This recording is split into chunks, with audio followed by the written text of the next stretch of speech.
আমরা সমুদ্রপথে অবৈধভাবে যাব না। সিলেটের মানুষ প্রবাসে যাওয়ার জন্য একটা সবাই জানে আমরা প্রবাসী অধ্যুষিত এলাকা, কিন্তু ইদানিংকালে অত্যন্ত দুঃখজনক সত্য যে সুনামগঞ্জের বেশ কিছু ভাইয়েরা আমার মনে হয় এই দালাল চক্রের প্রণোদনায় তারা জীবনের ঝুঁকি নিয়ে তারা সমুদ্র পথে যায় এবং পরবর্তীতে লাশ হয়ে ফিরে আসে। এটা আমাদের কারোর জন্য কাম্য না। এটা আমার এলাকার যেমন সুনাম নষ্ট হচ্ছে, দেশেরও ক্ষতি হবে, সে নিজেও ক্ষতিগ্রস্ত হচ্ছে।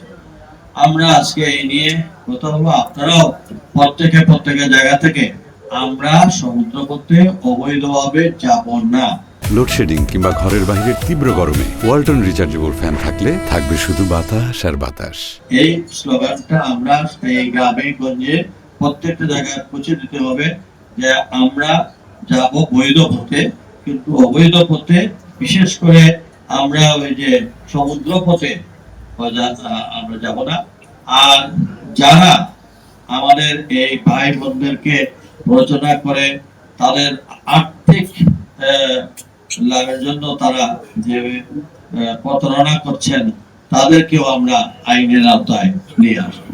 আমরা আজকে এখান থেকে এটাই বলে দিলাম যে আমরা কিন্তু ওরা কিন্তু বাইরের কেউ না, এই এলাকারই হয়তো কেউ কেউ বিদেশ থেকে এইসব প্রবঞ্চনা করে আমাদের লোকজনকে সমুদ্র পথে বা নদী পথে নিয়ে যাওয়ার যে প্রয়োজন সেটা থেকে বিরত থাকার জন্য আমি আহ্বান করব, এবং জনপ্রতিনিধি যারা আছেন তারা এই বিষয়ে আরো বেশি প্রচার